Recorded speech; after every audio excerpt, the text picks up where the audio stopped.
Anyway, so Aaron, so essentially, so there is I believe humbly there is a cogent argument for the miraculous nature of the Quran, which is formally based on language and linguistics. The site, the inimitablequran.com, does detail that. I'm happy to exchange kind of like arguments and contentions to that, and I'm happy to proceed that forward maybe another time. But the argument was summarized in our discussion. So. Okay, so the summary that I come up to and is, like I've been given this handful of people, say half a dozen or so people, and they're all giving me completely different opinions about what I have to do to be saved from this imaginary damnation. A damnation which logically would not exist except in the story of a liar. Now, because I do not wish to be deceived, I am, of course, going to be a little reserved. Nor do I want to deceive myself. So I will hold that any one of these guys could have been correct. All of them claim absolute truth. So at a maximum, only one of them can be right, and all the others are going to be wrong. Yep.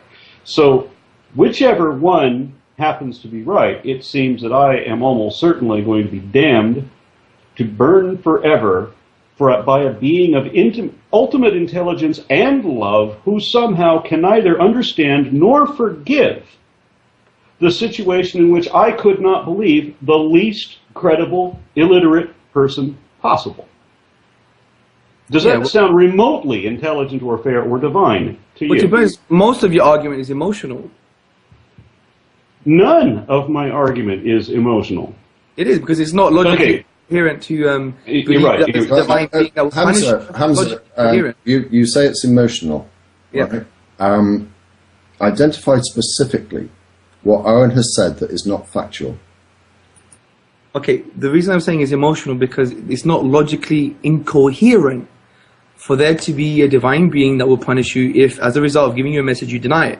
No, that is logically incoherent. Why is that logically incoherent? Because, as I already explained, the only thing in the universe that either requires or desires faith is a bad liar. If it exists, if it's real, if it's real and genuine and sincere, and also maintains the capacity for omniscience, it doesn't even have to be omniscience. It could be any intelligence, average and above, okay, in its understanding of the scenario around it, and its compassion. It could be normal human compassion. It doesn't have to be all love. Such a being with moderate intelligence and reasonable human compassion would not allow the damnation you're talking about, especially not for the trite, pitiful, tiny little reasons that religions always give it. Such a being would not permit hell or damnation to exist. At the worst, it would allow us to just die forever, permanently, like we're supposed to. Okay. But there's a few assumptions there. What assumptions?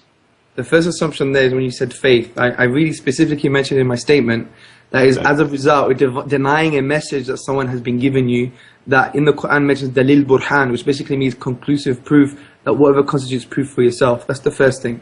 The second thing is, you still haven't mentioned anything logically compatible, because what you've done is an analogy, and the analogy is weak. Like if you read about baby, yeah, it is weak. I didn't give you an analogy. Human compassion, and you're it wasn't an analogy. That was not an analogy. I say you're talking about something that has infinite intelligence and infinite compassion and infinite everything. No, it doesn't have to be infinite all those things in every direction one can hallucinate or exaggerate. It can only be modern, normal, reasonable intelligence. As long as it's not completely stupid, it would not permit hell. And I'm not giving an analogy, and I'm not making an assumption. This is just reasonable. What I think is interesting, I think a more interesting point is this, because obviously there are certain sides of this debate that do not accept that hell exists and burning in hell for eternity actually happens. But Hamza, may I ask you this? Yep. In the Quran, you would have to accept that hell is described, hell does exist, people are sent to hell, yes?